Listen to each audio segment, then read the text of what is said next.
Halo semuanya, jadi pada video kali ini saya akan menjelaskan mengenai website yang telah saya rancang untuk memenuhi tugas akhir saya di Universitas Pendidikan Ganesha. Serta saya akan memaparkan sedikit terkait mitra yang saya ajak kerjasama dalam pemenuhan tugas akhir saya. Sebelumnya, perkenalkan nama saya Lusonia Sintiari, saya merupakan mahasiswi dari program studi D4 Teknologi Rekayasa Perangkat Lunak. Baik, yang pertama, di mana saya membuat tugas akhir dengan topik sistem rekomendasi penyewaan kos yang ada di wilayah Kota Singaraja menggunakan teknologi geolocation dan hoversign. Nah, di mana mitra yang saya ajak kerjasama tentunya para pemilik kos yang ada di wilayah Kota Singaraja. Nah, saya mengajak dua pemilik kos yang ada di Kota Singaraja, yang yaitu ada yang pertama pemilik kos yang ada di Desa Sambangan dan Banyuning.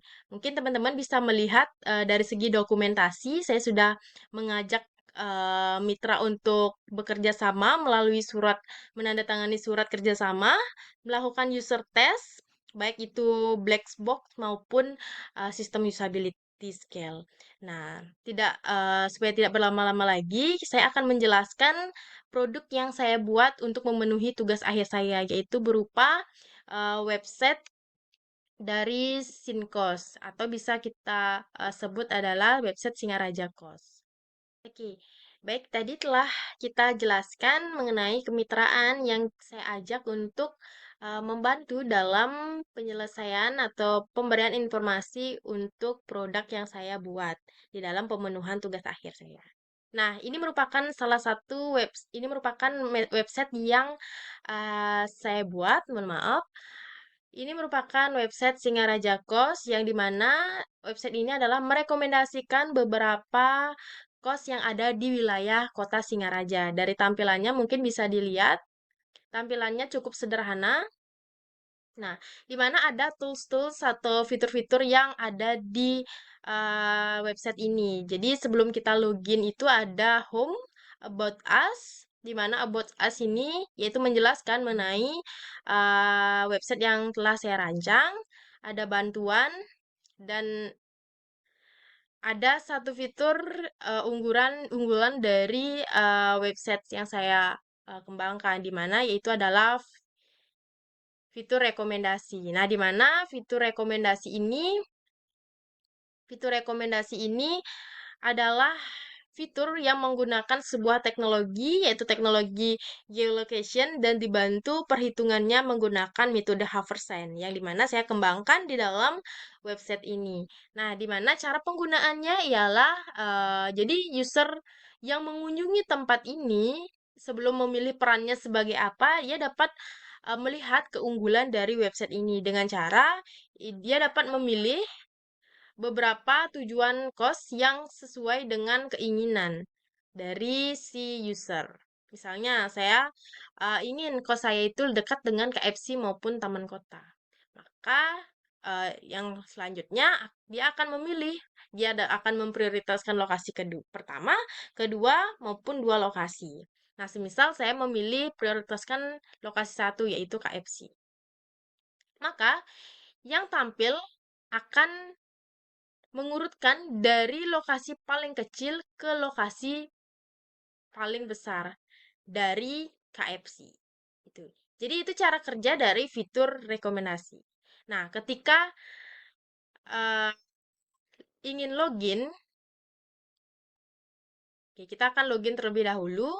Maka ketika user sudah mempunyai akun, ia dapat login. Dan ketika ia belum mempunyai akun, maka ia wajib untuk mendaftar terlebih dahulu.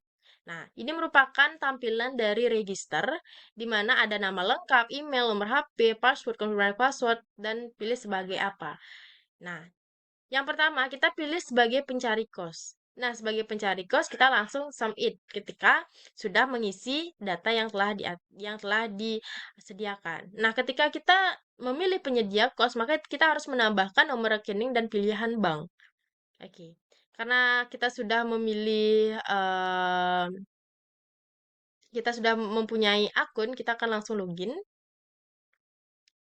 Kita login ke pencari kos terlebih dahulu.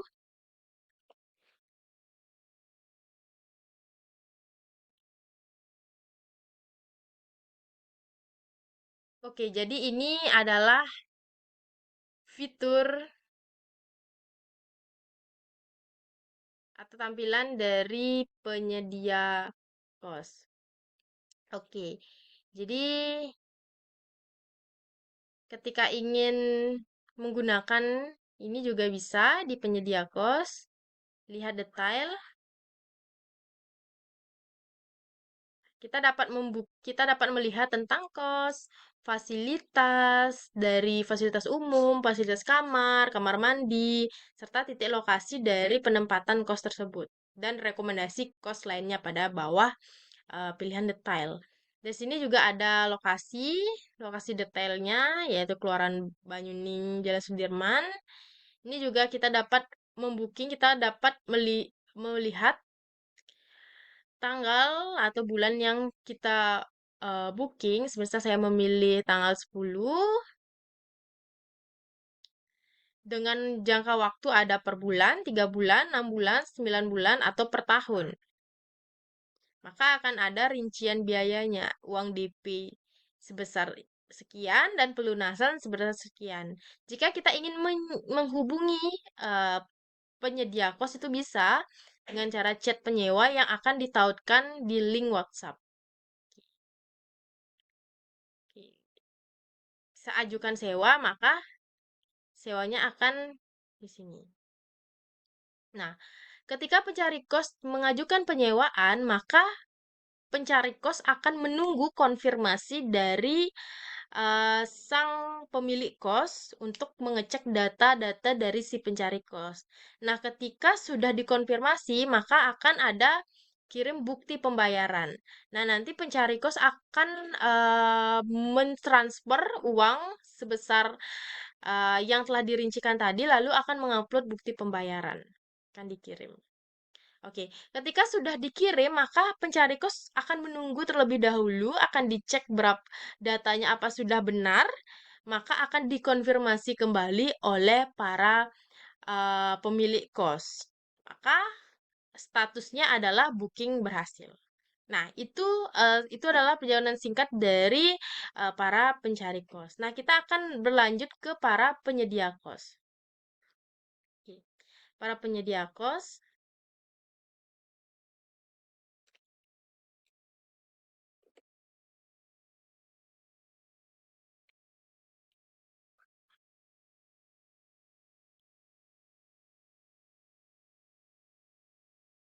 Oke, jadi ini merupakan tampilan dari penyedia kos. Jadi di sini ada kosku, booking, serta transaksi, serta ada penginputan titik tujuan.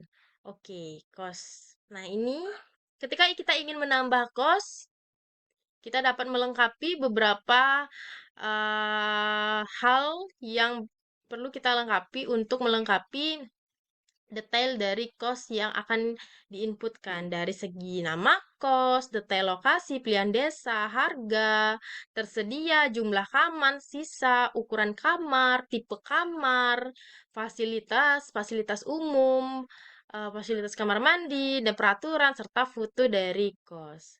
Nah, ketika penyedia kos ingin mendelete serta mengedit dari kos yang telah diinputkan itu bisa.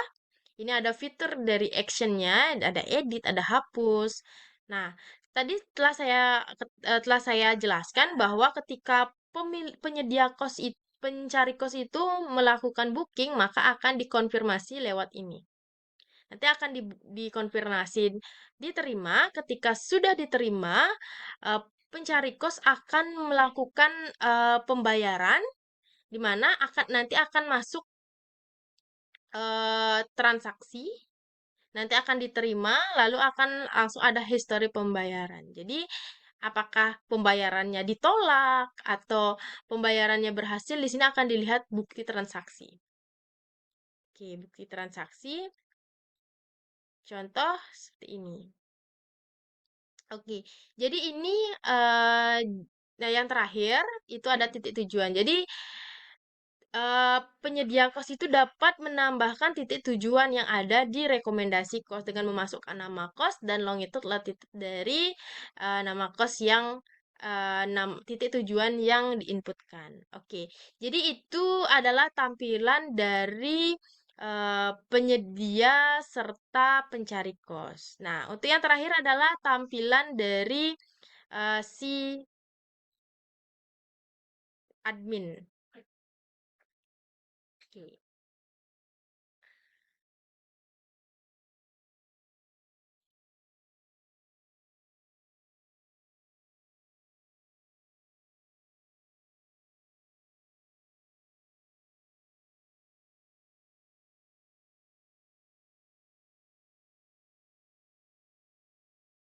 Oke, jadi ini merupakan tampilan dari admin, di mana dia dapat mengelola data admin, dapat mengelola penyedia kos, pencari kos, dapat mengelola desa, maupun titik tujuan.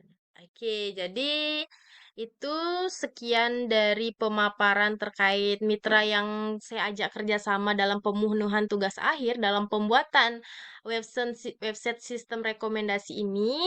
Semoga nantinya website ini bisa berkembang dan mempunyai manfaat yang baik bagi masyarakat. Oke, terima kasih. Thank you for watching. Bye-bye.